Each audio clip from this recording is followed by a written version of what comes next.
Welcome back, everybody. Michael Cooper is our guest. Michael is let me make sure I get this right, the Commissioner of the Kentucky Department of Travel and Tourism. That's right. Sounds like an important position, and it is. And we're going to talk about the World Equestrian, the All-Tech FEI World Equestrian Games. Very good. Now, make sure you get that All-Tech name in there. They're one of our great sponsors. The first time they came here a couple of years ago, we knew then. Always put that in. But that's coming up.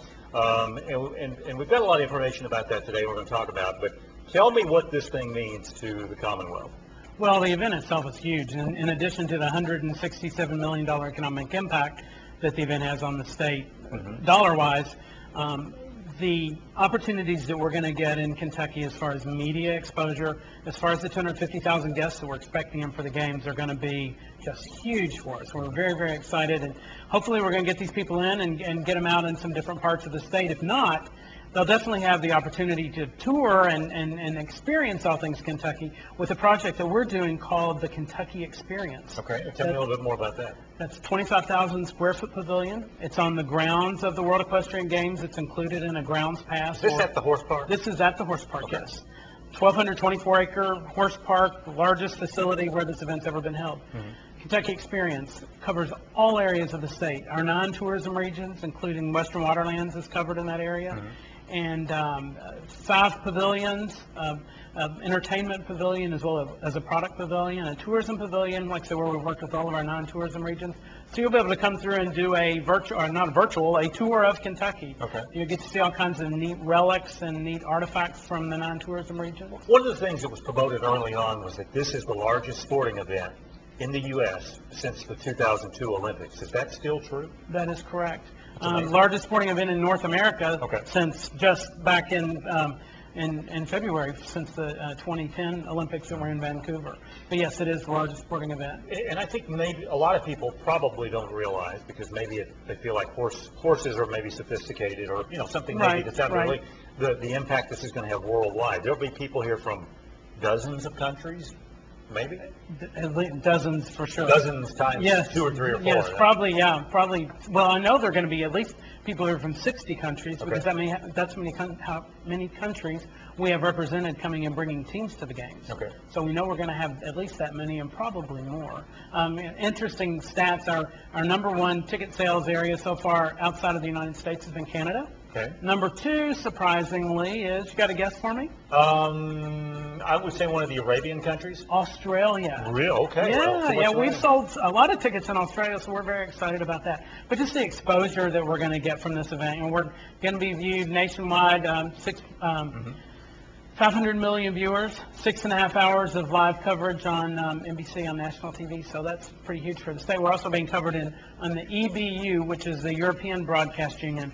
We're expecting 500 million viewers there as well. So, wow, what an awesome chance for us to show off all the great things there are to see. Well, early on they said 460 million viewers, and now they're even upping it. So it's what are the long-range benefits of this? Let's forget the horses. The horses are gone. It's been 6 months to a year from now. What are you expecting long range? Well, we have about 1,000 media we're expecting in Kentucky for the games. I'm hoping, I want to be able to get them out during the state and out in the state during the games. But if we don't, we're going to make sure that we get them back here. I mean, the media, the influence that we can have on them to come back and do great stories on all the tourism opportunities there are to do from north, south, east to west. The horse park. Wow, there's some additions that have been made at the horse park. It is the #1 equine facility in the world. Okay. Brand new indoor arena, brand new outdoor arena. There's been a lot of infrastructure that's really happened in the central part of the state. I know that's a little far from this area, but still, I mean, that's a huge tourism area, and I think people that come into that area are going to be interested in getting other parts of the state. Let me interrupt you there. We'll take a break. Before we go to break, let's pull up those two screens there, guys. I want to tell everybody, if you are interested in information, go to KentuckyTourism.com for just your basic general information. That's right. But if you're interested in FEI, the All-Tech FEI World Equestrian Games, go to this, or call this number right here. They can help you with tickets and everything. They can help you figure out what you want to do and get you to Ticketmaster to get the tickets that you need. Are they still looking for volunteers? Yes, they are. Okay. And to get to that, you go to the alltechfeigames.com website. So there's another website for you. If there are too many, go to KentuckyTourism.com, and there's a prompt that'll get you in the right spot that you need to go to. Michael Cooper's our guest. He's the man. And we're going to talk some more about all of this and tourism in general when we return. Michael Cooper is our guest. He is the commissioner of the Kentucky Department of Travel and Tourism. We're talking about the All-Tech FEI World Equestrian Games that are coming up. Somebody said to me today, literally in our newsroom, I hear there's no hotel rooms, and you're telling me that's not true. That is not true. In the central part of the state, it looks like the hotel rooms are about 65% full. So that leaves, and that's football that leaves a lot of rooms. That's football and Keeneland at the same time. But there are vacancies. There are lots of vacancies, lots of rooms left, and those are available through the websites that we talked about. There are also lots of tickets left. All right, that's the next thing. Tell us about that. Easy to get tickets. Do you have to mortgage your second child to get tickets? Absolutely not. The best thing you can do, or one of my favorite things, we're offering a grounds pass. It's $25. You come and you can tour. It doesn't really get you a seat in the actual event, but it gets you onto the grounds of the horse park. You can tour the Kentucky Experience, the All-Tech International Village, the Equine Village, and a trade fair that has 350 international exhibitors all over the world selling horse tack and jewelry and clothes and antiques and you name it. It'll be for sale at the Kentucky Horse Park during the games. Now, folks, if you just put on your calendar, September 25th and through October 10th. That's right. Is this sort of like an Olympics? They have a big opening ceremony and all that, or how does this work? Yes, we will have an opening ceremony. It's in the new outdoor arena. We're expecting, I believe, Winona Judd is coming in to sing My Old Kentucky Home, and there's some other, Denise Graves, who is a opera star, is coming in to do some stuff from New York. So we've got a lot of people coming in, a lot of local people that we're going to be using in the opening ceremonies. And yes, it will be an Olympic-style ceremony as well as we'll have a closing ceremony where our friends from Normandy, France, where the games will be held in 2014, will be coming over and helping with that closing ceremony. Now, I'm figuring in my head here it's about 2.5 weeks. Is that about right? Yes. Okay. 16 days. 16 days, okay.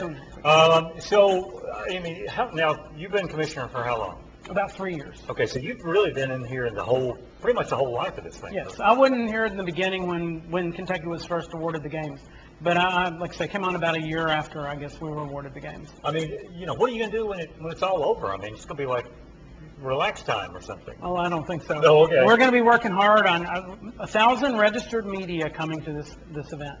And we're going to be working hard to make sure that they're writing good stories about Kentucky and all the things there are to do from one end of the state to the other. So we're going to be working those contacts that we make during the games really hard so we can get a lot of people out in different areas of the state. Let me go back to what I said earlier. I don't think the mass of people understand the importance of this. On a worldwide scale, what is this event?